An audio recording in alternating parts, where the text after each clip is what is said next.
Bienvenidos. Hoy nos metemos a fondo en un tema que siempre genera, pues, bastante interés, a veces polémica, la llamada doctrina revelada dentro de la luz del mundo, LLDM. Tenemos un material, un texto que le echa un vistazo crítico a estas enseñanzas. Nuestra idea aquí es explorar bien este análisis. Queremos entender, a través de esta fuente que tenemos, cómo describe el LLDM su propia doctrina y, sobre todo, cuáles son los argumentos críticos que este texto nos presenta. Vamos a intentar desmenuzar los puntos clave de esta crítica que cuestiona si estas enseñanzas tienen una base sólida, digamos, bíblica e histórica.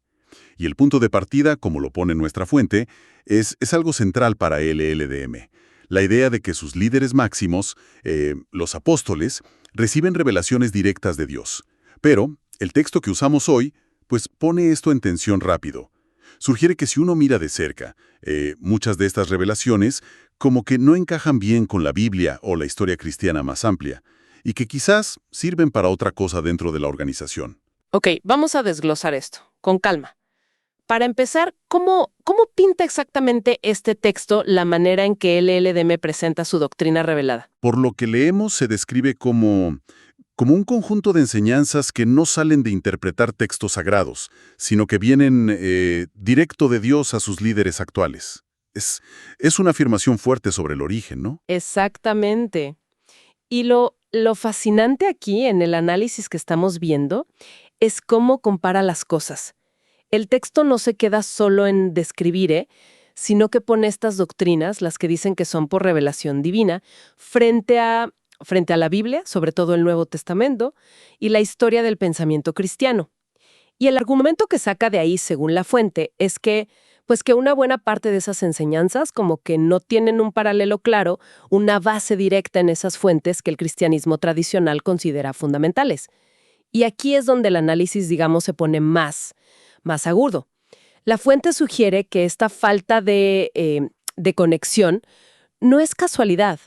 Plantea que estas revelaciones podrían tener una función, pues, práctica dentro de LLDM. O sea, dice que parecen hechas para reforzar la autoridad del líder de turno, ¿no? Ponerlo como el único canal de Dios y así, pues, mantener a la gente unida y bajo cierto control. Es una lectura que apunta al poder interno, según este material. Entiendo. Entonces, el análisis no solo ve una diferencia en la doctrina, sino que le busca como una intención o una función a esa diferencia.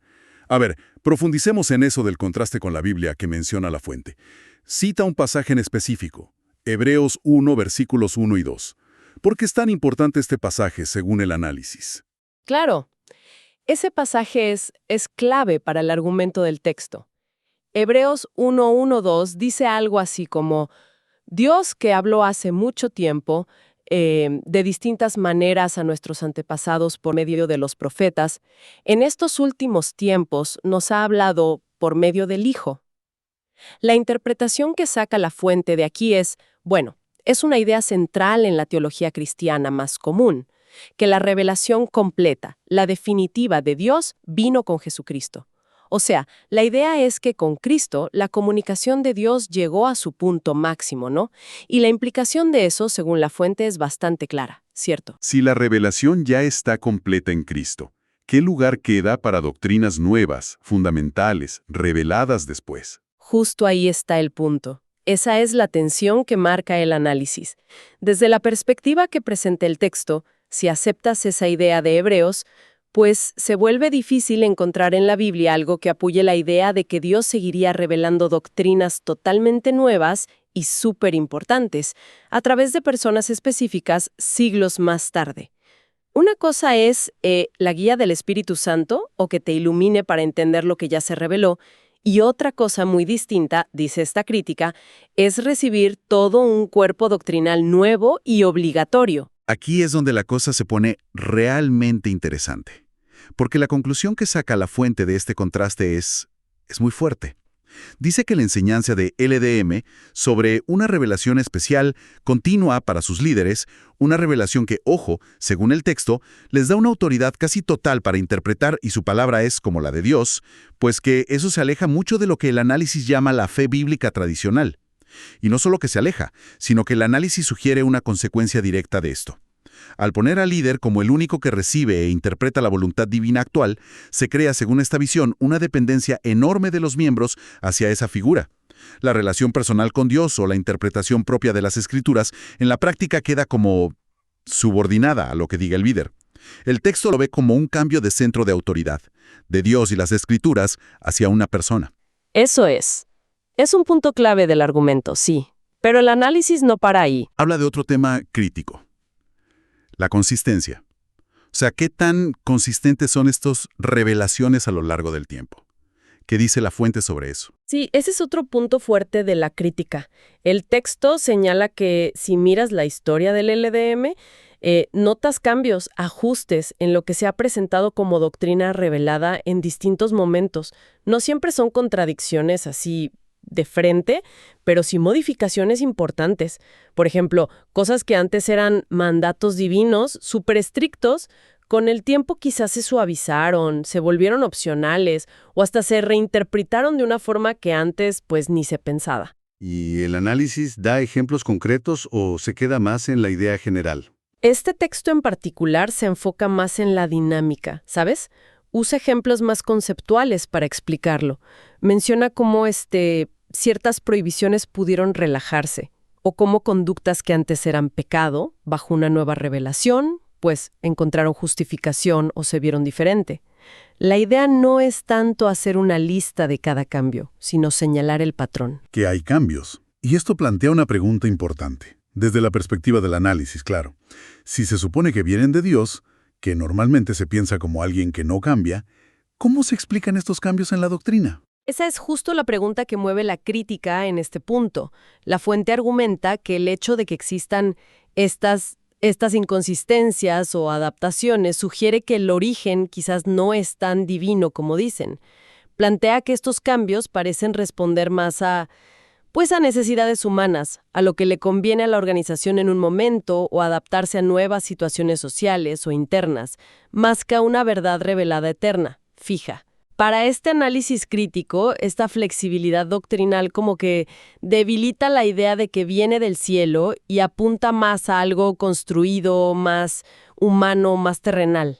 Entonces, si juntamos las piezas del argumento crítico que nos da la fuente, el choque con la Biblia y la historia, la idea de que sirve para consolidar la autoridad del líder, y estas aparentes inconsistencias, ¿cuál es la conclusión final a la que llega este análisis? Pues la conclusión es bastante directa y usa una imagen fuerte. El texto dice, resumiendo su idea, que la doctrina revelada de LLDM, vista con esta lupa crítica, no parece venir del cielo, sino más bien del púlpito del poder. Es una frase que resume la idea de que la doctrina serviría, sobre todo, para mantener la jerarquía y la autoridad del que manda. Del púlpito del poder. Uf, es una afirmación potente.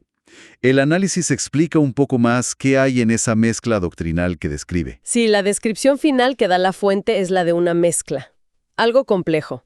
No dice que no haya elementos bíblicos reales en lo que enseña el LDM, pero argumenta que esos elementos se juntan con una tradición propia, muy fuerte, que se ha desarrollado dentro, por décadas, y con lo que el análisis ve como mecanismos específicos de control religioso. Estos mecanismos, dice el texto, incluirían el énfasis tan fuerte en la autoridad del líder, que no se puede cuestionar, la dependencia de sus revelaciones para la guía espiritual y quizás desanimar la crítica interna. Es una visión que como que desmonta la idea de una revelación divina pura y la presenta como algo más construido y con una función clara. Entonces, ¿qué significa todo esto? Si el análisis critica tan fuerte el modelo de revelación continua a través de un líder, ¿da alguna alternativa de cómo debería ser la relación con Dios según su punto de vista? Sí, el texto no solo critica, también dibuja un poco lo que considera una visión más auténtica de la revelación, siempre dentro del marco cristiano que usa como base. Según este análisis, la revelación verdadera y suficiente sigue siendo Jesucristo como está en la Biblia. Y dice que la relación con Dios y entender su voluntad se daría a través de esa palabra escrita y la acción directa del Espíritu Santo en la vida, en la conciencia de cada creyente. En esta visión alternativa, pues, no haría falta un intermediario humano actual que sea el único canal autorizado y cuya palabra pese igual que la escritura. Se enfoca más en una relación directa, personal, mediada por el texto sagrado y la experiencia espiritual, individual y en comunidad, pero no centrada en una sola figura. Bien, creo que hemos repasado bien los puntos centrales del análisis crítico que presenta nuestra fuente. Hagamos una recapitulación rápida para que quede claro. Empezamos con cómo se describe la doctrina revelada en el LLDM. Enseñanzas que, dicen ellos, Dios da directo a sus líderes. Luego nos metimos de lleno al análisis crítico de la fuente, que cuestiona esto comparando con la Biblia y la historia cristiana, sobre todo con pasajes como Hebreos 1. Hablamos de las inconsistencias doctrinales que señala el texto a lo largo del tiempo y cómo las interpreta, como adaptación humana, no origen divino. Y al final, la conclusión central del análisis, la idea de que esta doctrina podría servir, principalmente, para afianzar la autoridad del líder y mantener la estructura de poder.